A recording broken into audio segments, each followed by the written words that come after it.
Shalom, frères et sœurs Yasha, c'est El Dionim. J'espère que vous allez bien. Euh, Plaise au Créateur de continuer à vous bénir, en tout cas ceux qui lui appartiennent, ceux qu'il connaît et ceux qu'il a appelés à la repentance, au salut. Parce que le reste, faites votre religion, faites vos affaires, ça changera rien en fait. Hein. C'est un peu le même principe que souvent je parle des aliments purs et impurs à la consommation. On en parlera, ok? Euh, Pourquoi aujourd'hui je tiens à dire, je n'oublie pas que j'avais dit il y avait deux sujets, si le créateur me le permet, j'allais aborder, mais là j'ai plus à cœur de faire autre chose, donc mais j'ai pas oublié, ok? J'ai pas oublié, c'est une question de volonté, de conviction, etc. Pour l'instant, je trouve que ça c'est plus important. Donc comme je disais, que le créateur bénisse son peuple et élève son peuple. Plaise à lui de respecter au moins sa parole. Et comme je sais qu'il aime particulièrement sa souveraineté, il le partage avec personne, il va le faire. Pas parce que c'est moi, parce que c'est lui. C'est comme ça. Et donc, là aujourd'hui, on va aborder une question. J'espère que la vidéo ne sera pas très longue. En tout cas, s'il le faut, je ferai 2 vidéos là-dessus, peut-être même 3, je sais pas. Mais ça me paraît fondamental ce que je vais aborder aujourd'hui, qui est la notion de la connaissance. Mais avant de parler de ça, oui, ça fait partie de la connaissance, mais je reviendrai là-dessus. Donc, ce que je disais, la connaissance, ça inclut plusieurs choses. Vous pouvez prendre la connaissance au niveau, on va dire, de la théorie. Vous pouvez le prendre au niveau de la pratique. Vous pouvez le prendre au niveau d'une forme de sagesse. Vous pouvez le prendre au niveau de l'expérience. Mais si vous n'avez pas tous ces aspects-là, vous n'avez pas la connaissance. Pour m'expliquer, il y a quelques années, il y a un frère d'une nationale, en fait, qui me dit, je connais pas mal de pays. Je dis, ah bon? Je dis, donne-moi un exemple. Il me dit, il connaît l'Angleterre. Alors, je dis, ah bon, tu connais l'Angleterre? Je savais qu'il avait été en Angleterre, mais pour moi, parce que moi aussi, j'ai été dans plusieurs pays, donc j'appelle pas ça connaître. Je vais dire à la personne, j'ai été en vacances, j'ai passé un séjour, toujours je fais ça. C'est un peu la même chose. Euh, j'avais appris ça de certains frères qui venaient d'Afrique. Alors, pas tous, évidemment. Et eux, ils disaient toute la journée, ouais, j'ai travaillé sur ça, j'ai travaillé sur ci, j'ai travaillé sur ça. Et à un moment donné, je dis, mais à les entendre, j'ai l'impression que moi, je travaille pas. Et puis, il y avait d'autres personnes qui me disaient, mais toi, John, tu travailles tout le temps. Je dis, je dis oui et non. Et en fait, j'avais constaté quelque chose. Pour moi, travailler, c'est quand j'allais travailler chez un patron ou pour quelqu'un et la personne me payait. Donc, je disais, j'appelais ça travail. Mais tout ce que je faisais qui avait pas de rémunération, j'appelais pas ça travail. Alors, par exemple, et c'était pas faux ce qu'il me disait, c'est pas ça le problème. Hein.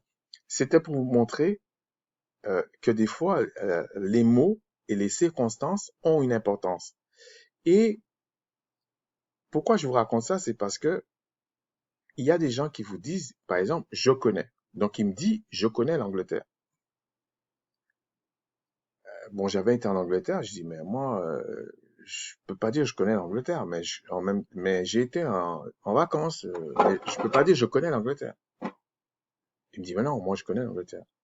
Je dis, ouais, mais est-ce que tu as travaillé en Angleterre? Est-ce que tu as reçu tes taxes? Est-ce que tu as payé des taxes? Est-ce que tu as eu un salaire? Est-ce que tu sais les difficultés dans l'anglais quand il vit en Angleterre et ça? Il m'a pas répondu. Bon, il était un petit peu vexé, je pense, mais quand même, c'était vrai ce que je lui disais. Et je lui dis, mais moi, je peux dire que je connais peut-être 2 pays parce que j'ai travaillé dans les deux. et je sais les difficultés, je peux comparer les deux. Mais en fait, euh, ce que je voulais lui dire, c'est qu'il y a peut-être des degrés de connaissance, mais pour moi, le fait de voir quelque chose, ça ne veut pas dire que tu connais. Il y a même des fois, tu expérimentes quelque chose, ça ne veut pas dire que tu connais. Je vais m'expliquer plus tard. Ça ne veut pas dire que tu connais. Parce qu'il faut encore avoir compris ce que tu as expérimenté. Donc, connaître, c'est quelque chose de bien précis. Et donc, on va lire ce passage, ok? Que tout le monde connaît, hein, Osée 4,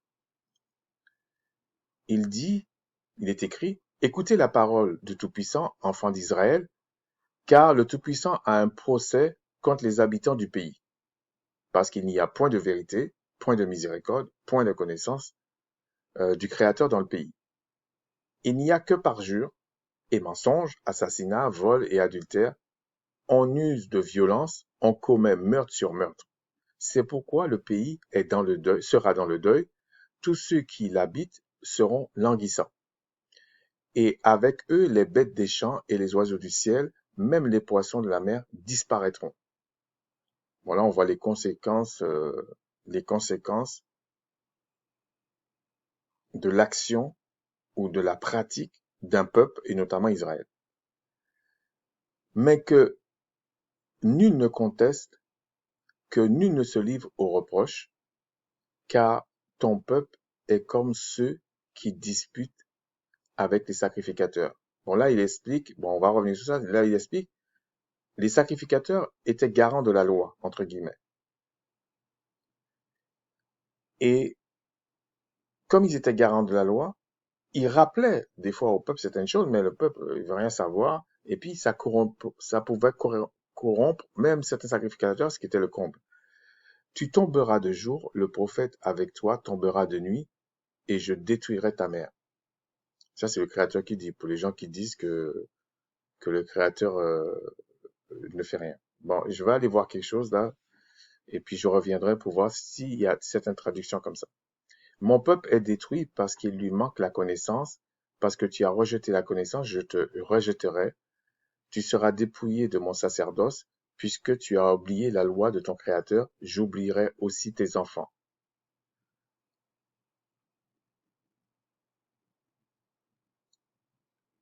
Et après, il dit, plus ils se sont multipliés, plus ils ont péché contre moi, je changerai leur gloire en ignominie.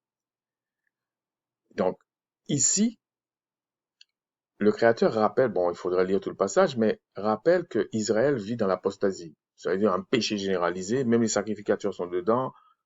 Euh, c'est vraiment la négation même, la haine même pour le Créateur. Pourquoi la haine? Parce que le Créateur dit, celui qui n'aime pas ses lois, le hait.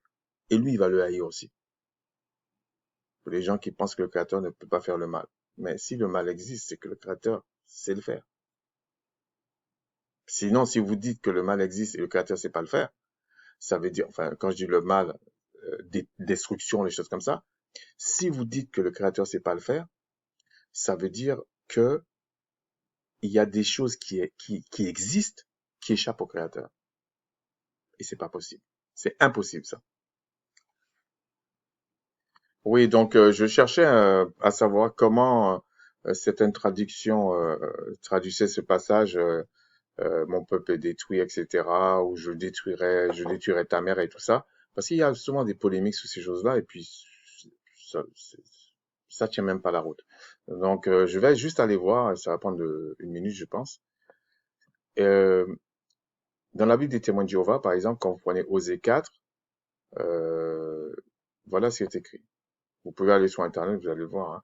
Donc déjà, il dit, et puis on va revenir sur notre sujet. Il dit, on va prendre la partie qui nous intéresse,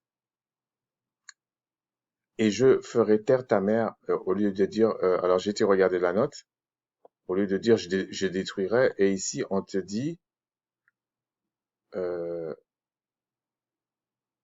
Osée 4, 5, où je supprimerai. Donc eux-mêmes, je ferai taire ta mère, non, je vais te supprimer, donc je vais te détruire. Ok. Et après il dit, mon peuple sera obligé de se taire. Donc, je pense que c'est toujours la même chose. J'ai pas regardé où sera supprimé euh, euh, l'enseignement. Bon, je comprends pas très bien ça, mais où sera supprimé. Donc, c'est pareil, il va supprimer. Mais même là, on peut dire, ben, il a mis se taire et tout ça. Je vais vous montrer une contradiction, ok? Quand vous allez plus loin, euh,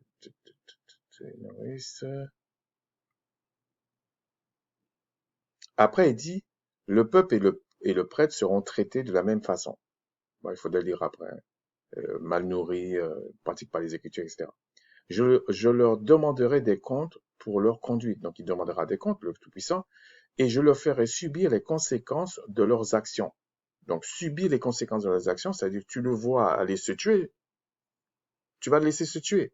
Et la même parole dit, si tu vois ton frère dans des problèmes, il faut essayer de lui parler, essayer de lui dire, et puis si vraiment il t'écoute pas, bon, tant pis. Mais quelque part, tu as le devoir d'essayer d'avertir ton frère pour qu'il ne meure pas. Sinon, tu es complice de certaines choses.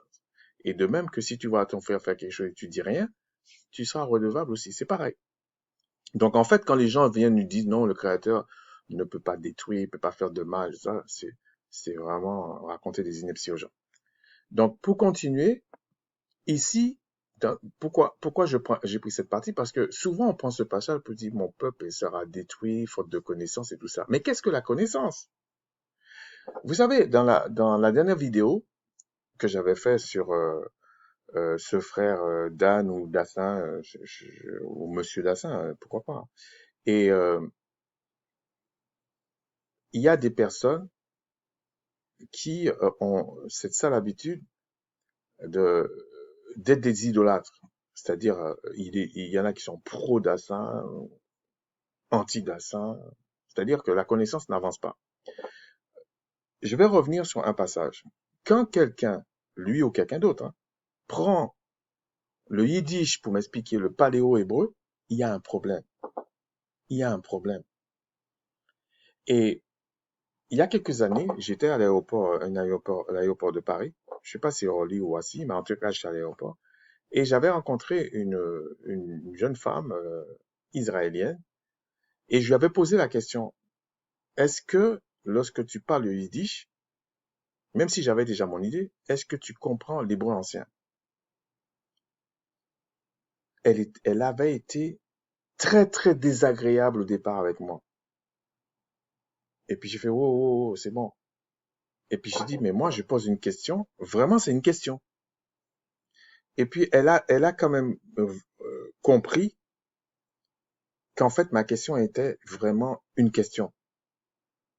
J'étais avec ma femme là et puis j'étais étonné, je la regarde et je dis mais j'ai posé une simple question. Si vous voulez pas me répondre, ne me répondez pas. Et puis là elle me dit non non en fait si tu parles l'hébreu, j'avais dit l'hébreu moderne, j'avais pas dit le yiddish. L'hébreu moderne, tu peux pas comprendre l'hébreu ancien. J'ai dit d'accord. Et puis elle a bien compris que je lui posais une question simple. Et pourquoi je fais faire une analogie avec d'autres langues? C'est parce que pour moi, c'est une fumisterie. Tu peux pas être pluraliste que le roi. Si une Israélienne elle-même dit on peut pas comprendre l'hébreu ancien à partir de l'hébreu moderne, pourquoi tu prends l'hébreu moderne? C'était ça ma démarche. Pourquoi tu prends l'hébreu moderne pour expliquer l'hébreu ancien avec des fables qui font même pas dormir les enfants, même fatigués. Donc pour moi, c'était une supercherie. Et c'est comme si, par exemple, vous me dites, je vais apprendre, vous allez m'apprendre le français, vraiment le français, pour comprendre le latin.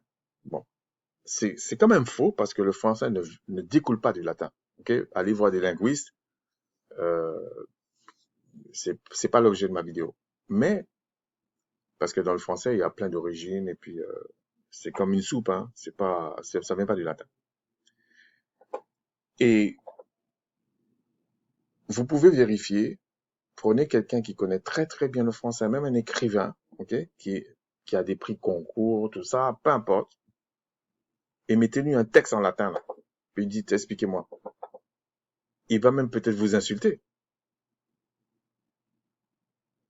Eh ben, c'est ce que a fait ce monsieur, en fait, en prenant le yiddish pour m'expliquer le paléo-hébreu. C'est intellectuellement malhonnête, déjà. C'était ça ma démarche, en fait. Bien sûr, il fallait bien échanger, donc des fois, il faut expliquer de façon ludique. Donc, ludique, ça veut dire, tu prends pas forcément de gants, mais tu essaies de ne pas insulter, etc. C'est comme ça. Et je continue à penser que c'était une fumisterie. C'est comme s'il n'a pas étudié la chose, il a été prendre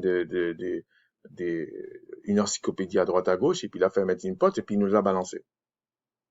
Bon, c'est comme ça. Et ça se voit même à l'université, partout, des gens qui font ça, ok? C'est comme ça, et ils sont dans la théorie, mais pas dans la pratique de la chose. Je vous dis tout de suite. Donc, ils connaissent pas.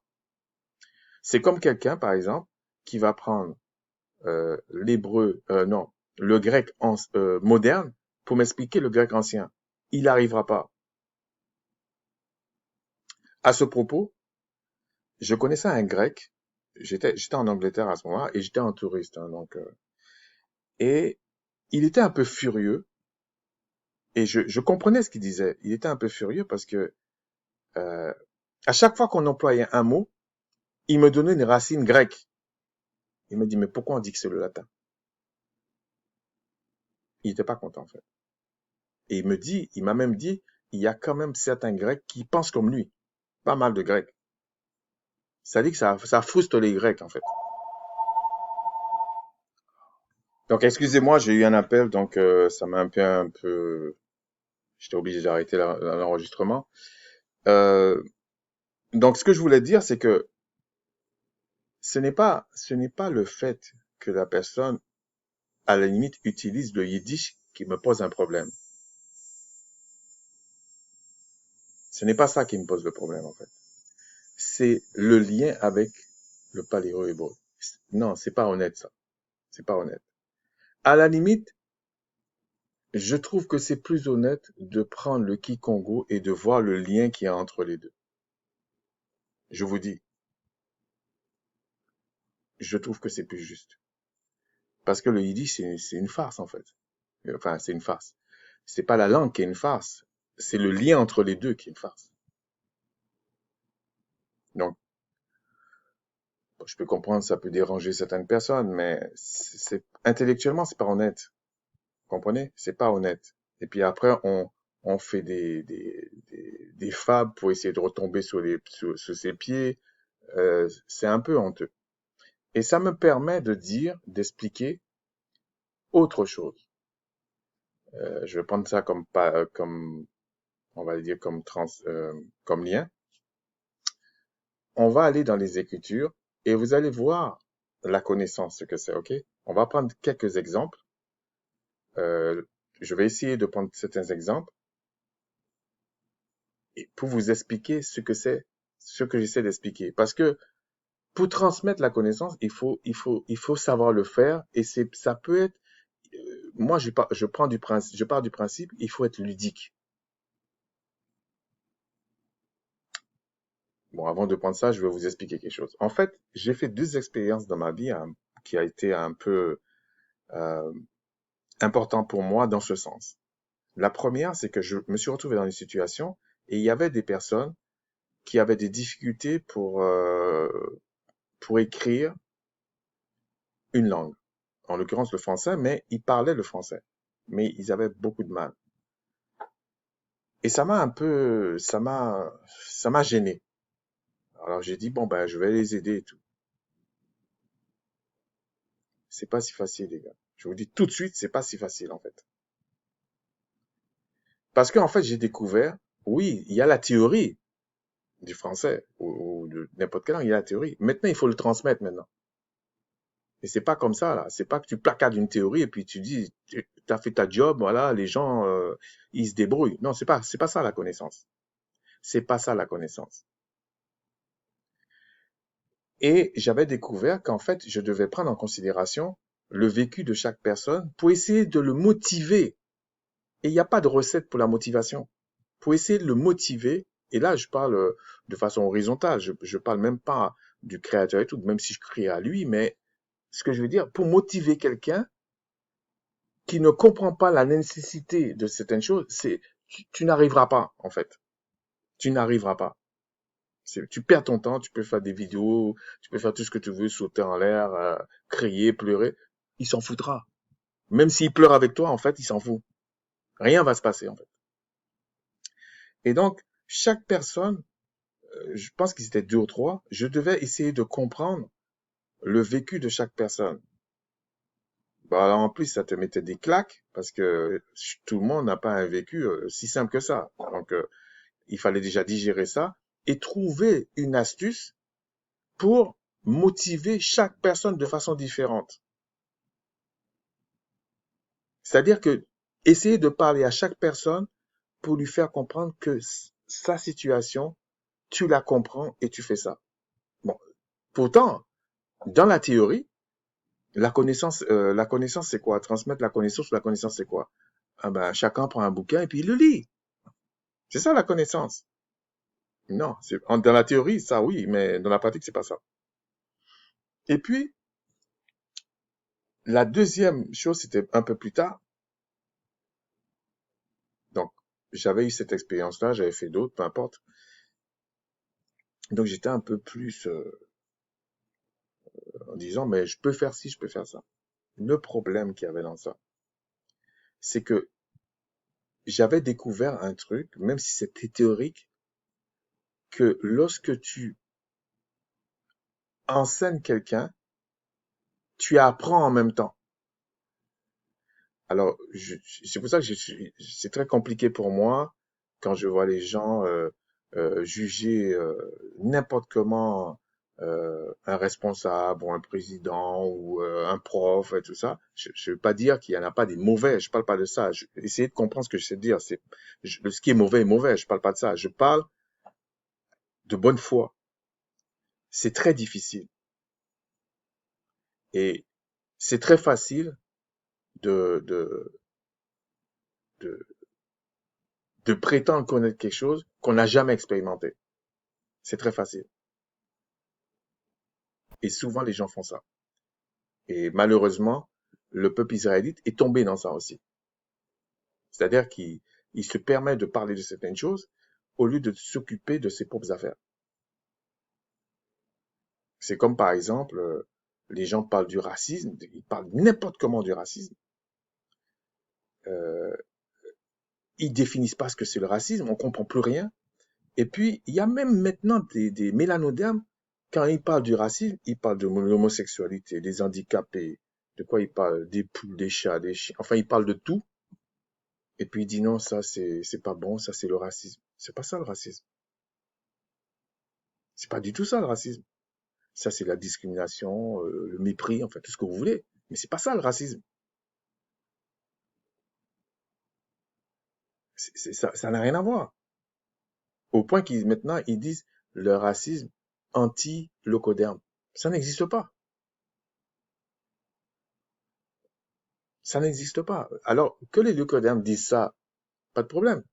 Mais qu'un mélanoderme dise ça, c'est un fou, c'est un malade. Il connaît même pas son histoire.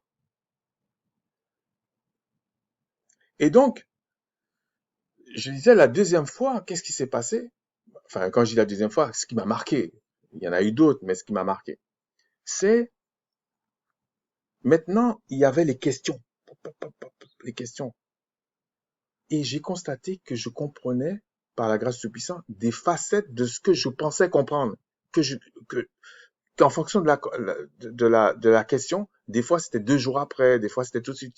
Ah, pourquoi il m'a posé cette question-là? Ou pourquoi elle m'a posé cette question-là? Et puis je voyais, par la grâce du puissant, un autre aspect de ce que j'avais appris. En fait, je progressais en même temps. Et ça, c'est de l'expérience maintenant. Comme si tu as quand même le début d'une historique. Parce que j'avais d'autres choses et j'avais un début d'historique. Donc, la connaissance, ce n'est pas uniquement placarder des préceptes ou des lois ou des directives Un peu comme font des... euh, parce qu'il y a ce problème-là, même dans les entreprises, hein. C'est-à-dire qu'il y a un manager qui arrive, ah, sur le papier, c'est beau, hein. Mais dans la pratique, c'est le foutoir. Il n'y a rien qui marche. D'ailleurs, on le fait sauter, en fait. Parce que sur le papier, la théorie, ça marche toujours sur une théorie. Enfin, toujours. Très souvent, ça marche. Mais dans la pratique, c'est là qu'on voit quand ça fonctionne bien. Et comme je disais, on va prendre un autre exemple que les dénominationnels aiment bien. C'est dans Éphésiens 5. Je vais lire là, bon, vous connaissez ce passage aussi, je vais le lire. Il dit, car le mari, verset 23, non, on va prendre comme ça. Parce que c'est ça il cite les deux. Éphésiens 5, 22. Femmes, soyez soumises à vos maris, comme au Seigneur, car le mari est le chef de la femme, comme Christ est le chef de l'Église, qui est son corps et dont il est le sauveur. Bon, avant de parler de ça, je parle à des frères oui, ça se voit même dans le monde, hein. Des fois, tu viens, tu parles de quelque chose à quelqu'un et il pense qu'on est venu lui raconter quelque chose. Pourtant, j'ai déjà répété plusieurs fois, quand je veux répondre à quelqu'un de quelque chose, je cite son nom, ok? Donc, il y a parfois, des fois, un frère peut dire quelque chose ou quelqu'un peut dire quelque chose.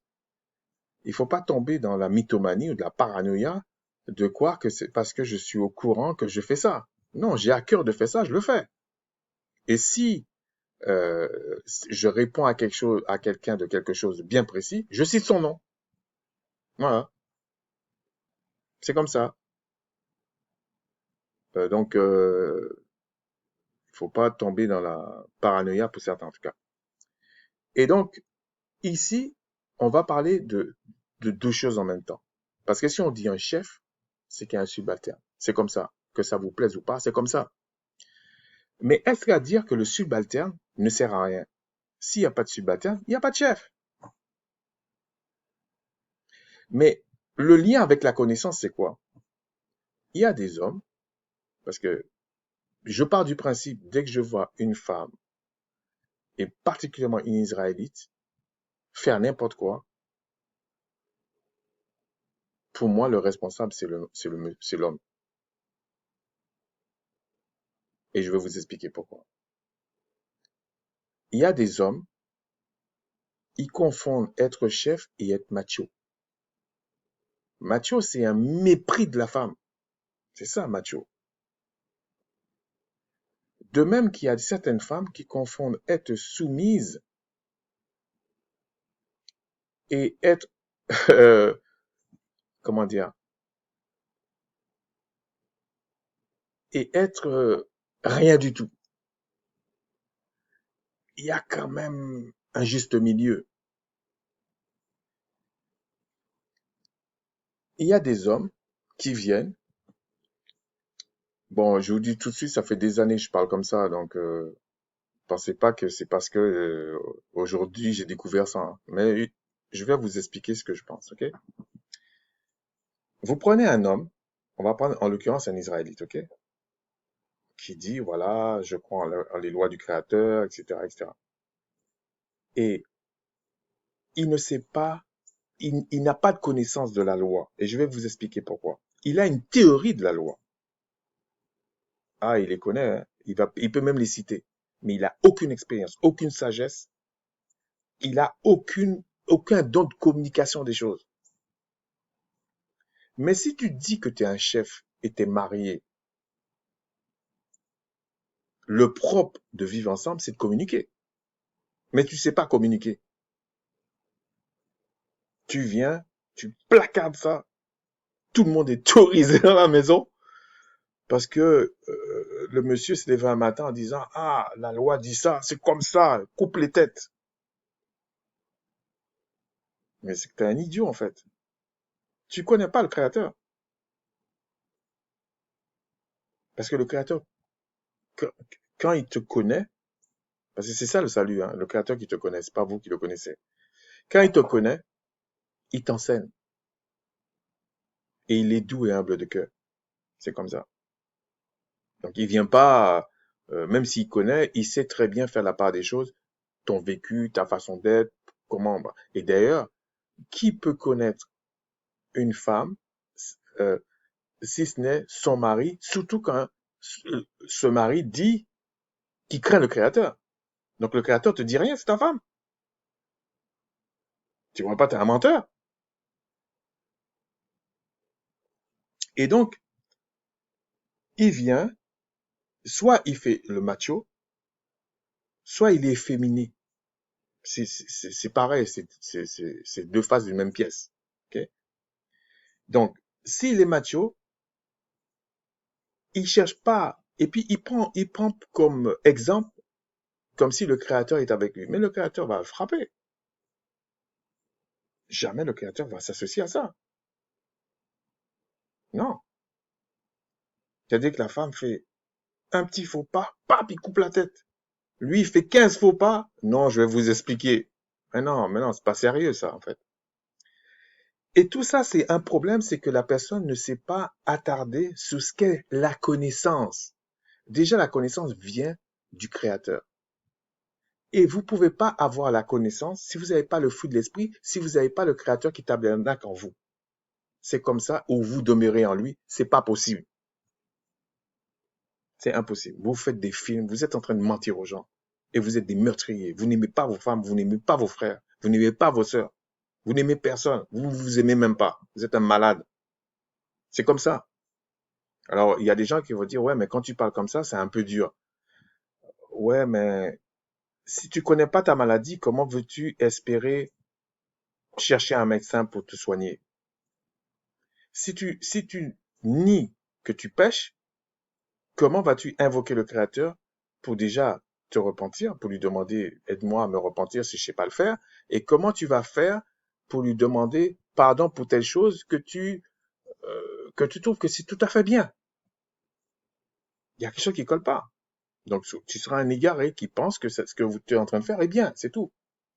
Et donc il y a un autre revers dans ça, le côté efféminé de l'homme, qui est une abomination devant le Créateur en fait. Bon. Déjà, on a on a octroyé aux hommes, je parle aux Israélites, une voix un peu plus grave que la femme. C'est-à-dire, c'est comme par exemple, il y a des gens qui vous disent que le Créateur a 77 noms ou je sais pas combien de noms. Non, c'est des attributs. C'est pas son nom.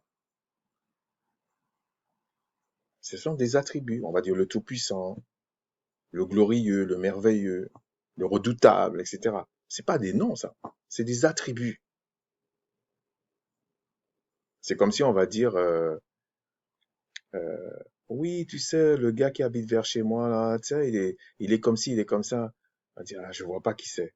On va te dire, oui, c'est le grand, là, le grand. Ah, il est grand, hein? Ok. Même quand souvent quand on est adolescent, on se donne des surnoms comme ça. Oh, le grand, viens là. Oh, le petit, viens là. Ce sont des attributs, c'est pas son nom. Alors, on va dire c'est des surnoms parce que c'est un peu humoristique. Mais en réalité, ce sont des attributs. Donc, quand le Créateur dit l'homme est le chef de la femme, c'est qu'il a des attributs. Et je parle pas physique, hein. Je pas, je- il faut aller voir avec les spécialistes de ces trucs, de ces trucs-là. Je parle pas de ça. Je parle de spirituel, en fait, ok? Et qui a bien sûr une incidence sur le physique, évidemment. Mais c'est surtout parce que le Créateur ne va pas te dire, il faut que tu fasses quelque chose s'il te donne pas les moyens. Non, c'est pas possible. Donc, s'il dit que tu es le chef, c'est que tu as les attributs d'un chef. Donc, ça veut dire tu as le devoir de savoir communiquer, de savoir enseigner. Et enseigner, pour, pour enseigner, il faut avoir une certaine connaissance des choses, une certaine pratique des choses, une certaine expérience des choses. Par exemple, la pratique, c'est que tu as des fois fait plus ou moins. Quand tu regardes, et ça part d'une théorie, hein. Après, l'expérience, c'est déjà, tu as déjà un historique de la chose. Donc là, on peut parler d'expérience. Et La sagesse, c'est souvent que tu sais le moment où il faut le faire, en fait. Je vais au plus vite, ok? C'est un peu ça. Donc, je disais que l'homme, quand il dit qu'il est le chef, il faut déjà qu'il sache ce que c'est d'être un chef. Qu'est-ce qu'on lui a donné comme talent pour être un chef? On verra tout à l'heure. Qu'est-ce qu'il y a?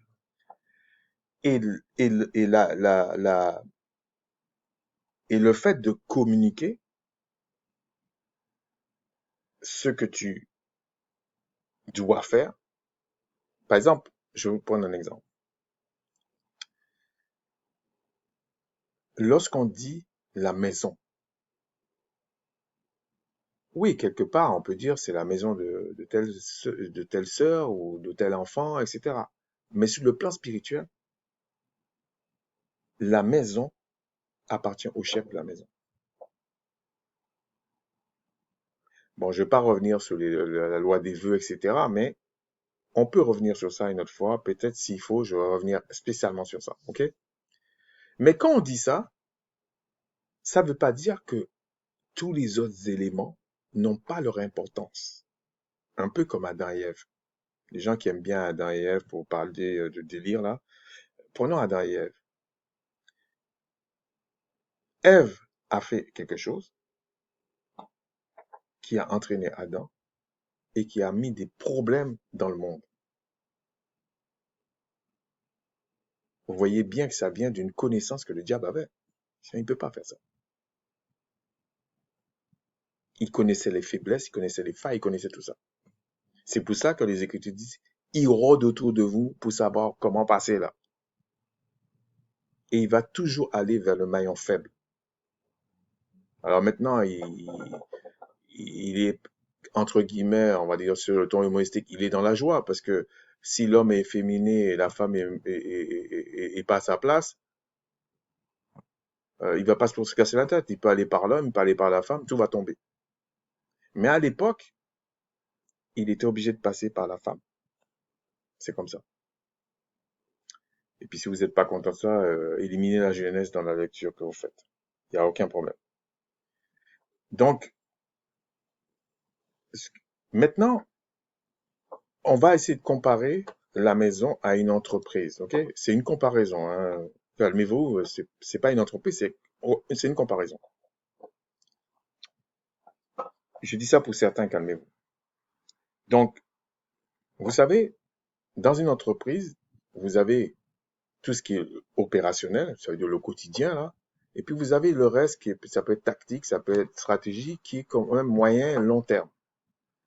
Si vous avez un homme qui est déséquilibré, tout ce qu'il a comme projet, c'est des trucs de 20-30 ans. Vous voyez bien qu'il y a un problème. Si il pense que c'est parce que il a des projets sur plusieurs mois, voire plusieurs années, qu'il doit mépriser ce qui se passe quotidiennement, réfléchissez bien. Comment il va arriver à là? Comment il va arriver? Admettons, il a un projet il dit dans 3 ans, on va faire ça. Comment voulez-vous qu'il arrive dans 3 ans pour faire ça si quotidiennement, il n'a pas avancé l'échéancier? Un peu comme quelqu'un qui dit, bah, voilà, je vais construire un bâtiment ou un immeuble, ça va me prendre 1 an, parce qu'il y a des pièces, il y a beaucoup de choses à faire dedans. Et puis, il dit, bah, je vais le faire, et puis il n'a pas d'ouvrier. C'est-à-dire, il n'a pas les gens qui font les trucs tous les jours. Pour X raisons, hein. Il y a pénurie d'employés, etc., etc. Vous voyez bien qu'il n'arrivera jamais à faire cet immeuble en 1 an. C'est un peu la même chose. Donc, ça, c'est pour les machos. Les machos qui pensent que, euh, comme il est l'homme, donc il doit mépriser tous les autres. Aussi bien les enfants, la femme et tout, c'est moi, c'est que moi. C'est un homme insensé et il va couler sa maison. Il va couler sa maison parce que les gens, si le Créateur a créé la femme, c'est qu'il y avait une importance. Le Créateur ne crée rien d'impur en soi. Parce qu'il a dit lui-même que tout est parfait. Chaque chose a son rôle. C'est comme ça. C'est ça l'harmonie, c'est ça qui fait le parfait. Dans le parfait, il y a l'harmonie. Donc, si maintenant, on voit du côté de la femme, on dit la femme doit être soumise à l'homme et tout ça. Mais il dit à l'homme, il dit pas à un truc. Non, non, il dit à l'homme. Donc, quand on dit à l'homme, il faut prendre l'homme avec ses attributs, pas uniquement ses pectoraux, là. Non, non, ça, c'est le monde, ça. Avec tous ses attributs. Est-ce qu'il est capable de transmettre quelque chose? Est-ce qu'il est capable de prendre ses responsabilités, etc. Vous savez, j'ai vu ça au moins 2 fois. Des chefs de projet, ils allaient voir la direction lui tombait dessus parce qu'il y avait des problèmes dans le projet, comme dans tous les projets, et il supportait pas ça. Il allait vers l'équipe et il descendait l'équipe. Évidemment, ça foirait. Il y a l'équipe qui paniquait, effectivement, qui paniquait ou qui se rebellait. Et vous avez aussi d'autres chefs de projet, bon, qui essayaient de comprendre ce que disait la haute direction ou la direction, et puis ils allaient parler au moment important à l'équipe.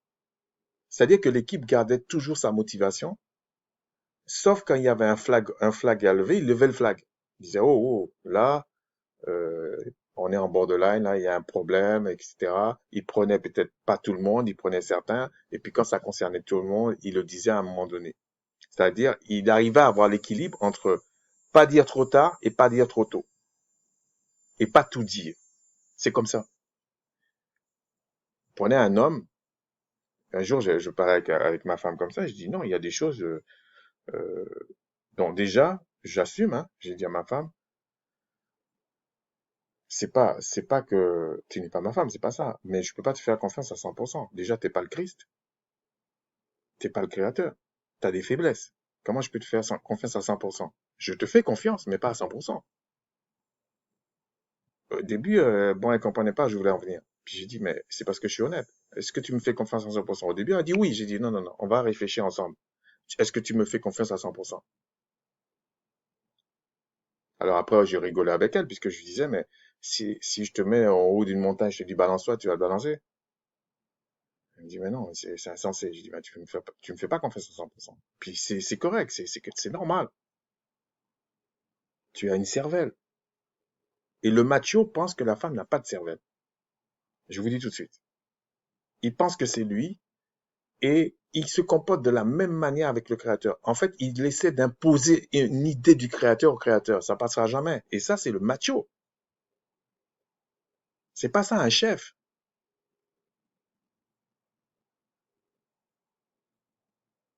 On dit quelque chose sur quelqu'un, il commence à parler. On dit pourquoi il parle comme ça? Est-ce qu'il a eu le retour de l'autre personne qu'on accuse? Non. C'est pas un chef, ça. Un chef, c'est quelqu'un. D'ailleurs, l'amour veut que quand quelqu'un vient accuser quelqu'un, si possible, on essaie d'avoir le point de vue de l'autre. C'est ça l'amour, en fait. Et l'amour ne peut pas venir de nous, je vous dis. Ça vient du Créateur. Si le Créateur ne, ne tabernacle pas chez toi, là, tu ne peux pas. S'il habite pas chez toi, il n'y a pas d'amour chez toi. Du semblant de trucs, là. Mais il n'y a pas d'amour. Il n'y a pas d'amour, c'est comme ça.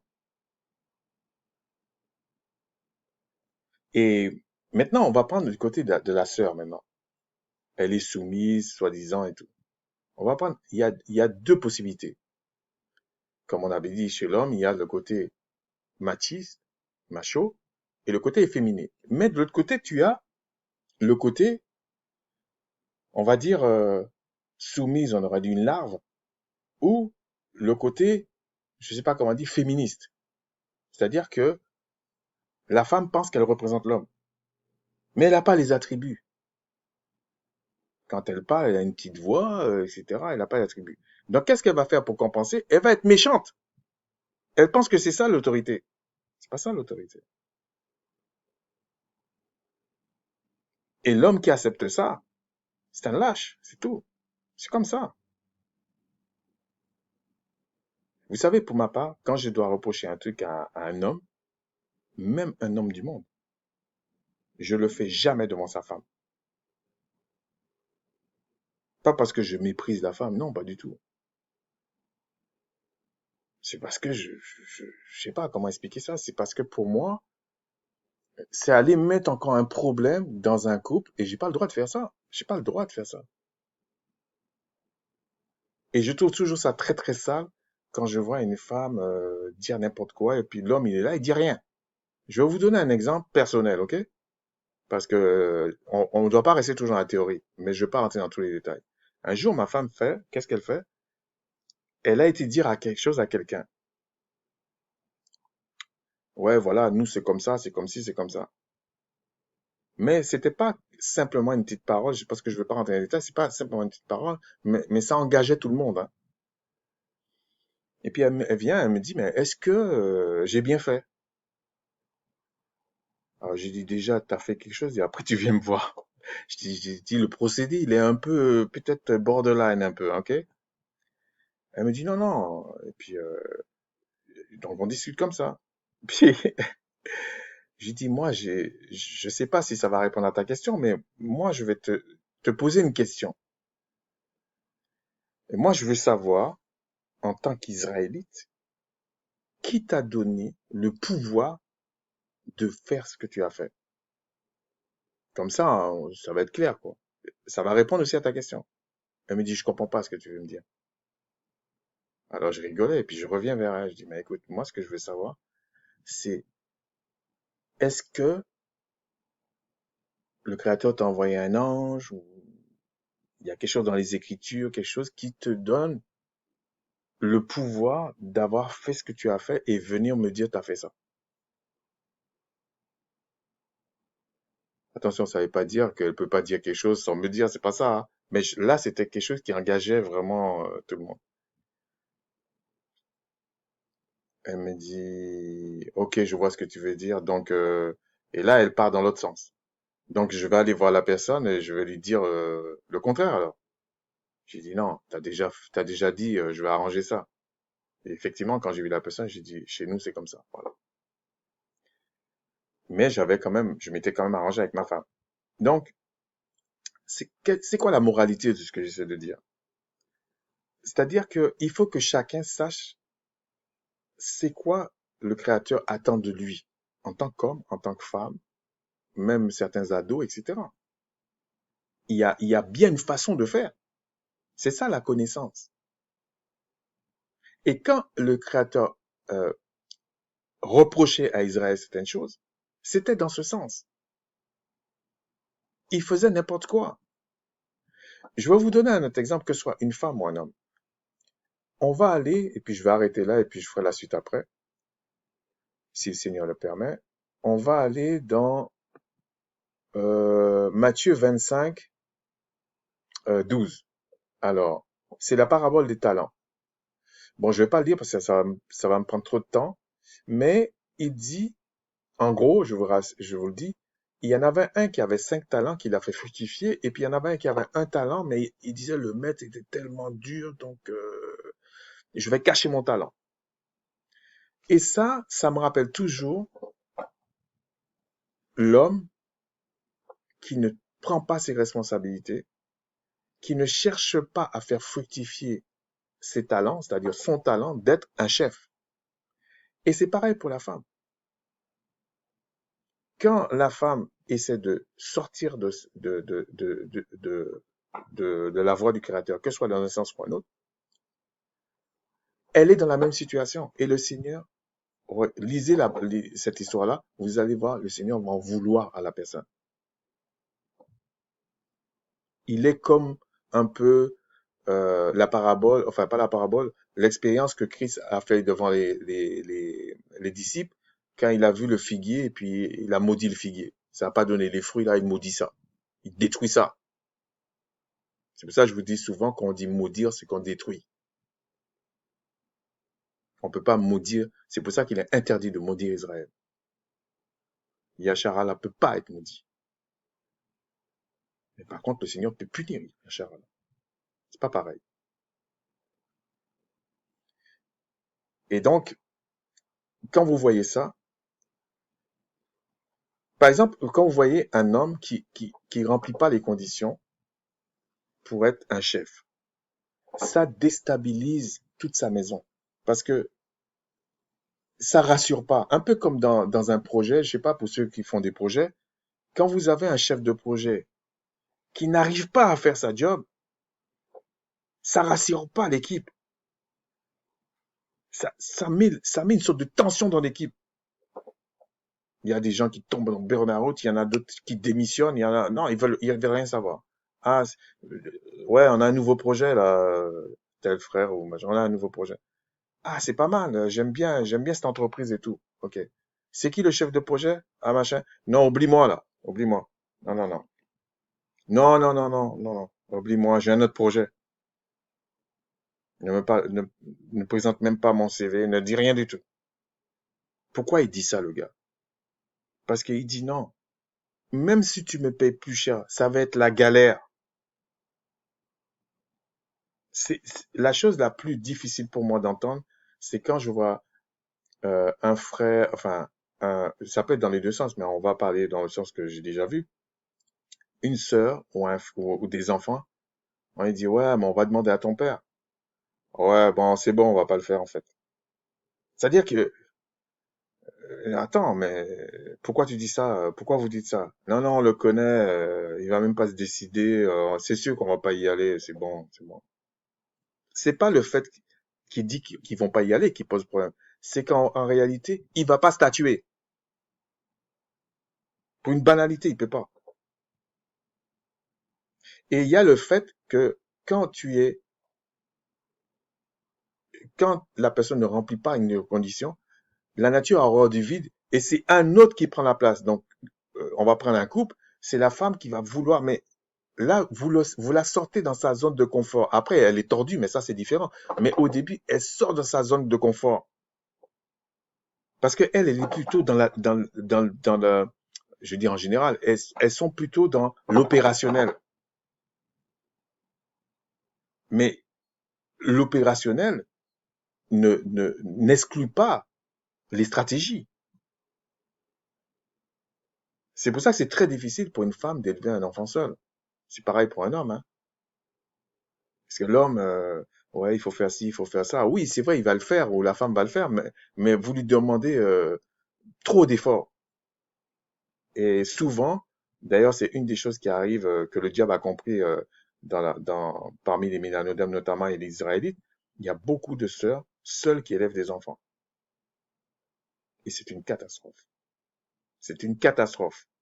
Et quand vous parlez de ça, on va vous diaboliser, vous n'avez pas le droit de parler de ça, on fait ce qu'on peut, machin. Mais c'est pas la question. La question, c'est que vous avez échoué quelque part. Voilà, c'est comme ça. Et c'est pas, si entre frères, et quand il y a un problème, on peut pas parler clairement, ça, on peut pas s'en sortir. C'est comme par exemple, vous allez voir un médecin, et puis vous dites au médecin, bon, faut pas parler de maladie, faut pas parler de ceci, faut pas parler de cela. Mais je viens me faire ausculter. Le médecin va dire, ben, vous voulez qu'on parle de quoi? Ah oui, ou alors tu viens, tu dis, bah écoute, le gars va dire, bon, on va prendre la tension. Non, non, non, la tension, non, non. Bon, on va regarder, les yeux, le fond des yeux, je sais pas quoi. Non, non, non, non. Vous voulez qu'il fasse quoi, le médecin? Si entre frères, on peut pas se parler, on peut pas dire à un frère, écoute, écoute, peut-être ce que tu es en train de faire là, c'est toi-même qui te tires une balle dans le pied. Ah non, mais tous les 5 minutes, il vient te voir, ouais, j'ai des problèmes à la maison, j'ai machin. Faut pas perdre votre temps avec des gens comme ça. Il faut aussi que l'autre aussi écoute un peu. Pareil pour une sœur qui parle avec d'autres sœurs.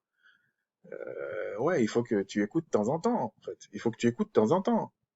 Peut-être que ce que tu es en train de faire, c'est peut-être pas la bonne chose à faire. Et en plus, que ce soit l'homme ou la femme, souvent il y en a un qui critique l'autre, mais en fait, tu n'as jamais, enfin, c'est rare, hein, mais ça peut arriver, le son de cloche de l'autre. Souvent, tu es surpris. Donc, c'est une première partie, on va s'arrêter là parce que je pense que ça va être plus court. C'est simplement pour dire que la connaissance est beaucoup plus complexe que ce qu'on essaie de faire quoi, c'est pas une question de théorie. Souvent, les gens confondent la théorie et la connaissance.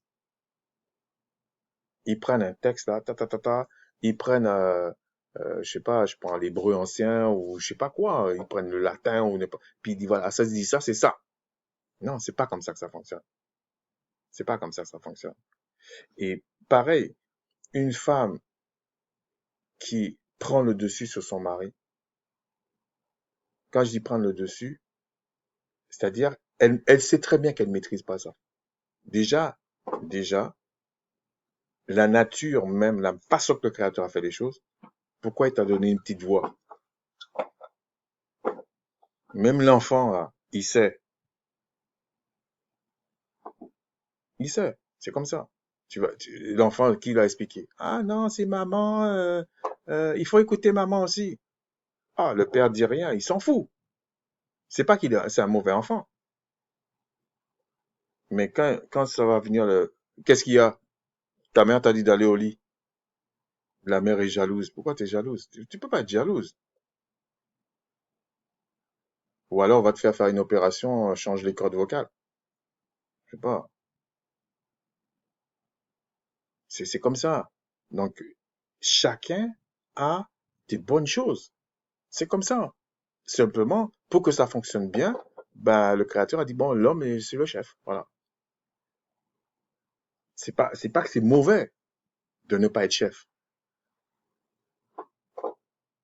Mais pour être chef, il faudrait que tu aies tous les attributs des hommes. Alors, il y en a qui prennent le passage en disant, il y a ni homme ni femme, machin. Mais ils ont enlevé ça du contexte. C'est comme on prend le comparatif entre l'Église et le Christ. On te dit le Christ est le chef. Mais l'Église a souvent des besoins dans le quotidien, a besoin de savoir où il va, c'est quoi les projets, etc. Et puis le Christ explique, puisqu'on demande au Père au nom du Christ. Donc le Christ explique. C'est comme ça. C'est quoi la direction qu'on va prendre, c'est quoi ceci. Et puis nous, on est dans le quotidien là. Même si le Créateur va dire, c'est comme les people russes, dans le peuple, il y a aussi des hommes. Mais quand on prend la globalité, on te dit l'Église, c'est comme la femme. Sur ce, je m'arrêter là et puis on va revenir sur ça la prochaine fois si le Créateur le permet. Désolé, je pensais que ça allait être plus court, mais c'est une approche pour, parce que on a un problème dans le peuple, on a un problème qui est lié à la connaissance, mais qui a des répercussions sur l'éducation. Ça a des répercussions sur la communication, ça a des répercussions sur la façon d'appréhender les choses. C'est très important la connaissance en fait. Sur ce, je vous dis shalom, que le Créateur vous bénisse, et puis je vous ai dit, peut-être ça va faire 2 ou 3 vidéos, je suis pas sûr, mais je vais revenir sur ça, sur d'autres aspects. Shalom.